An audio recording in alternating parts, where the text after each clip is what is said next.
Right, everyone, it is Finn here, and welcome to our Premier League Matchweek 10 predictions. Now, of course, yes, you did pick up the fact that I did say we, because today I'm joined with Dugout Football. How are you doing, Doug? I'm good, thank you. I'm glad we can finally get to collab again. I've missed these collabs, so I hope you're well, Finn. Thank you very much for having me. Yeah, it's been way too long. Of course, if you guys want to see me and Doug do more stuff together in the future, do make sure to leave a like down below. But of course, Doug, although you are a Reds fan, I'm sure you've been feeling, let's say, a tiny bit blue lately. Yeah, definitely. Our form has been anything but up and down. So, yeah, tough one at the weekend as well against Arsenal. So, we'll see what happens at the weekend. Yeah, no, I mean, I'm also not in a great mood in terms of football at the moment because also talking about blue. Manchester apparently turned blue. But anyway, we're not going to talk about it quite yet. Instead, we're going to jump straight into the predictions. Obviously, guys, don't forget to leave your predictions down below. It's always fun to see them. But jumping into game number 1 of Premier League Matchweek 10, which, by the way, can you believe we're already like double figure into the Premier League this season? Madness, absolute madness. It's gone really, really quickly as well, and especially we had that week off as well. Like match week 7 wasn't even happening. So I just need to obviously wait and see when that gets played. But yeah, match week 10 already is mental. I know, it's going so fast, and I mean, talking about like 10 games into the season or however many games into the season. First of all, we're going to be talking about a club in Premier League Matchweek 10, or 2 clubs, should I say, with rather, let's say, not the best of seasons, as we have Bournemouth versus Leicester City. Of course, Leicester City finally picking up a win. It only took 8 match weeks to do so. It's been 84 years.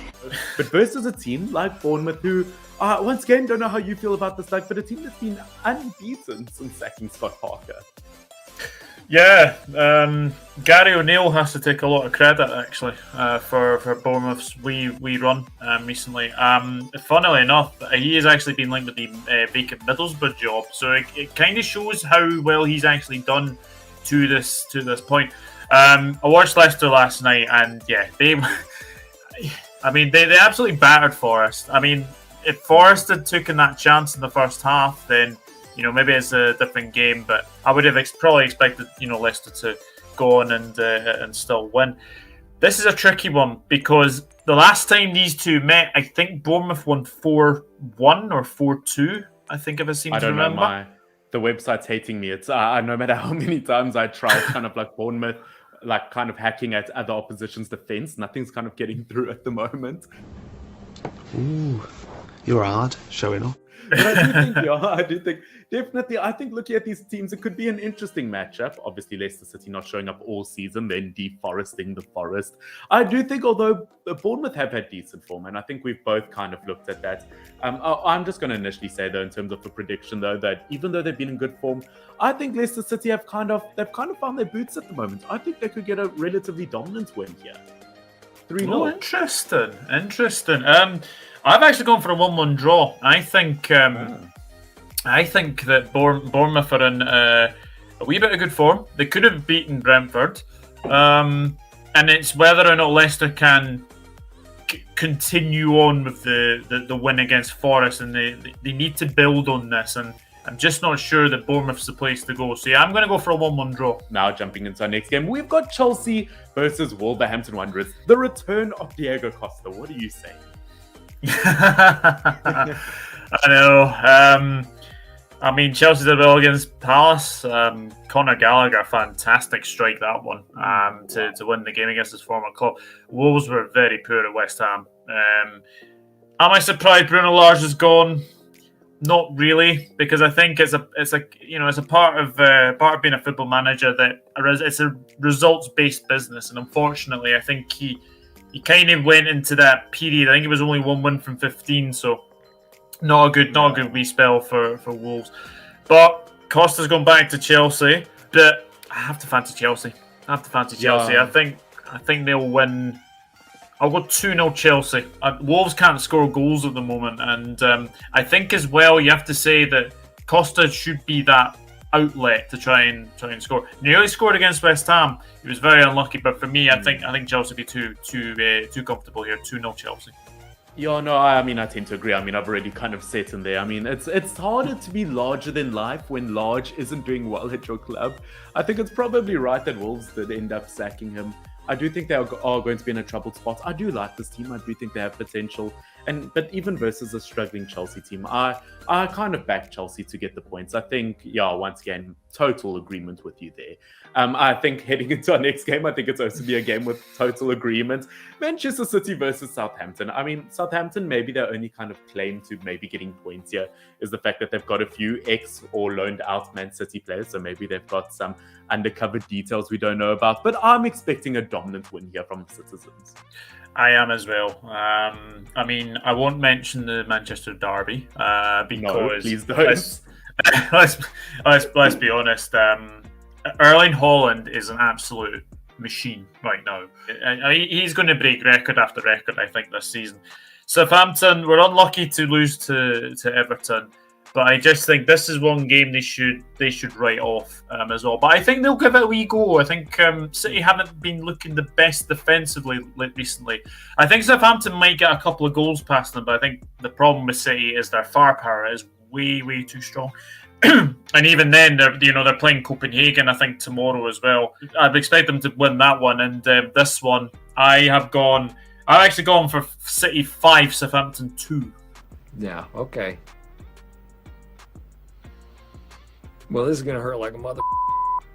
Ooh, I think that's a good one. I think in terms of my predictions, I could go for something very, very similar. I think only one hat-trick for Erling Haaland in this game. I don't think he'll get the double hat-trick. But I do think I'm going to go for a 5-1 win. Once again, don't think we need to explain that one too much. I mean, you just look at City. I mean, I couldn't look at City when they're playing against United. I genuinely switched off at halftime. I knew it was coming. We're just not coming back from 4-0 down. But yeah, I think it's a pretty safe assumption that City should dominate that one. Now heading into our next game, I would say this is one of our first super close games. We've got Newcastle versus Brentford. Both teams maybe not getting as many wins as they should. I think Brentford have played well. Maybe they don't have the points to show for it. Newcastle United finally picking up their first win. Before I let you speak, Doug, I think I'm going to go for a draw here. I mean, if not, that's a Newcastle win, but I could see this going 1-1. It is a very, very difficult game to predict because both of these sides have been... I mean, Newcastle winning 4-1 at Fulham was very surprising. Yes, I know, obviously, they were down to 10 men Fulham for a long, long time in that game. But the way that they basically dismantled Fulham... I mean, Almiron with 2 goals. His first one is an absolute beauty as well. Brentford... They're plodding away. I don't think they're going to be in any relegation trouble whatsoever. I've actually gone for something very close in this game. I've actually gone 2-1 Newcastle. I think Ivan Toney could be a bit of a handful, and if Isaac's back, I would expect him to probably get on the score sheet. But yeah, I'm going 2-1 to the Geordie faithful, I think. Yeah, I mean, look, I'm going to make a lot of people unhappy. And this is maybe one of the predictions that I'm least happy about because it could genuinely go either way. But I'm looking forward. If you get the Isaac versus Tony battle, that is a battle that let's be honest, I would watch it. I think any football fan would watch it. I think very much goes for our next game being Brighton versus Tottenham. Both teams only 1 loss. I mean, Brighton to get this far in this point of the season to already have continued their form, especially after losing Graham Potter. Things just look so, excuse the cheesy pun once again, but bright for Brighton. You lose the likes of Neil Maupay, and then you get a hat-trick in the next game after losing him from McAllister. Then in the next game, you get a hat-trick from Trossard. Hey, that's pretty good. We could see, dare I say, I don't know, I'm not going to say a hat-trick from Welbeck versus Spurs. Might be too far, but we could see a shock result here. We could easily see a shock result. I have to say, Brighton played very, very well at Anfield last weekend. They should have won. They should have won. To be that 2-0 up, and yeah, I know obviously we came back and came and got 3-2. They actually had very, very good chances in that first half, and if they had finished their dinner, as what you'd have to say, they could have been 3, 4, 5 up potentially at half time. Our defence was not the best that day. Tottenham were terrible against Arsenal, really, really bad. Yeah, no, not great from Spurs. I mean, you'd like to say their defence there was a bit of a red flag, but unfortunately was a red card. Yeah, and it was a definite red card as well. In my honest No, it opinion, was. you cannot side down someone like that on the ankle. It's not easy. I actually think there will be goals in this game. What are we thinking here? I actually fancy we shock here. I'm going to go 3-2 to Brighton. Oh, you know what? I really like that. I mean, I've got written down in my notes. I mean, let's be honest, we all look at our notes and study them like religiously before the games. And I put Spurs to win here, but it would just be the most Spurs thing possible to lose here. And you know what, Doug? You're the guest here. I'm going to respect you. And I'm going to back your pick. I'm going to back a 3-2 win in Brighton's favour. I do think the Seagulls could... there's no appropriate way to say this. I do think that the Seagulls could crap all over Spurs in a game like this. What's your profanity? Yeah, it would be the most Spursy thing for them to do. But of course, going from Seagulls to the Eagles, we have Crystal Palace versus Leeds United. Once again, I would back this as an almost underrated game. I feel like it has a lot of potential to it. I feel like both teams very similar in some regards. We know Leeds United, they've got a relatively good record past Crystal Palace. I think Crystal Palace have only won one in the 4 meetings between these two teams. It's not going to be an easy one. Leeds United, we know their attack can be good, but I don't know about you, but I'm kind of backing Palace for this. Yeah, I have actually got a Palace win in this one. It's against Villa. I know they were down to 10 men for a while. They were kind of hanging on a little bit. Palace, unlucky against Chelsea. They were unlucky against Chelsea, but I just think that at home against Leeds in front of Selhurst Park, I'm going to go 1-0 Palace. I think they'll just sneak this one. Yeah, I've gone for something very similar. I've gone for a 2-1 win. I mean, with the likes of Guy, Mitchell, just the list goes on. The amount of talent in this team. Although you could say the same for Leeds United. I just feel like Palace as a whole is a more complete team at the moment. And I think that's why we both think that they're going to end up getting the points. Now, moving on to our next game. We've got, once again, I keep on saying it about every single game, but I think that just shows the quality of the Premier League. The best league in the world. West Ham versus Fulham. Of course, we've got Skamaka versus Mitrovic. What a battle. Yeah, absolutely. Hopefully Mitrovic will be fit for this, because I think if he's not, then I would probably say a sort of an easy West Ham win. But to be fair, Fulham have been very, very good. I think that was their only heavy defeat this season, was obviously 4-1 against Newcastle. West Ham were very good against Wolves. Back to their best, I would have to say, as well. Again, I think there'll be goals in this. I'm going to go very narrow 2-1 win to the Hammers. I think they're starting to pick up a little bit of form, and I think West Ham should win this one 2-1. Yeah, I think 2-1. If Mitrovic isn't back, it could be 2-0. But I think at the end of the day, it probably will be a 2-1 in my opinion as well. Now, moving on. Okay, now this might be an area where we might not be on the same page. We've got Arsenal versus Liverpool. And I mean, heading into this, obviously Arsenal only 1 defeat this season. They've been so good. Liverpool only 2 wins. But looking at these two teams, Liverpool, I think, have won the last 4 Premier League meetings. So you're telling me there's a chance? As a proper Liverpool fan, through and through, what are you thinking? I am not looking forward to this game whatsoever. I mean, my biased head would obviously say a Liverpool win, but I'm actually going to say this. I think Arsenal are going to win this game. I think they're going to. So possible. I've got a feeling they're going to win this. I just think Arsenal are very rejuvenated this season, and for me, I think we go into the Emirates on the bounce of that, 3-1 win for them against Tottenham. I've got a feeling this is going to be an Arsenal win. I'm going 2-1 Arsenal. I think it could be something very similar, and I hate to say this. I even as a United fan, I know we're not supposed to say this, but I like this Liverpool team. Gasp! But at the moment, just something's not clicking for them. Defensively struggling, attacking-wise, you're just getting their top quality players that aren't performing.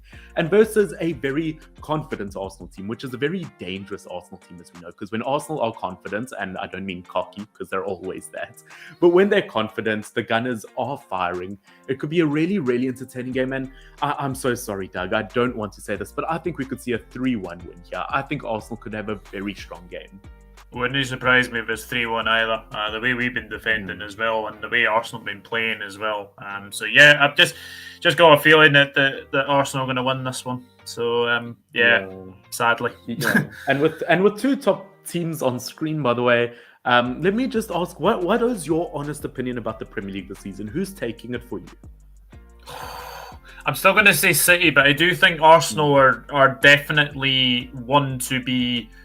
They are for real this season. They are one of those sides who are going to be challenging, I think, and if they keep this up, then no doubt they could easily cause a bit of a wee upset. But I'm just got City to win it, I think, this season. Yeah, no, I think I tend to agree with you. I mean, especially when Erling Haaland almost guarantees 3 goals every game. But I think that's definitely the case, unfortunately, with the team that we're going to be talking about next, as it is a team that did concede 3 versus Erling Haaland, as it's Manchester United versus Everton. Now, once again, this is a game that I wish I could just skip over, but unfortunately, it's kind of my job to talk about them. Everton versus Man United. It is never a fun fixture for me as a United fan. I think we've lost something stupid, like we've only won 1 out of 7 games past them, or something ridiculous like that. I'm not looking forward to this game, but the one thing that kind of gives me confidence is that Everton haven't been getting wins, but if you look at them, they are unbeaten in their last 6 games. From a non-biased point of view, what's your thinking, Doug? As someone who's, I mean, obviously a Liverpool fan, these are 2 of your biggest rivals. What are your thoughts?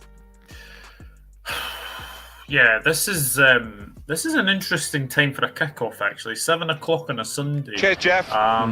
Mental, absolutely mental. I don't know if that's because of obviously Arsenal, Liverpool being in 4:30.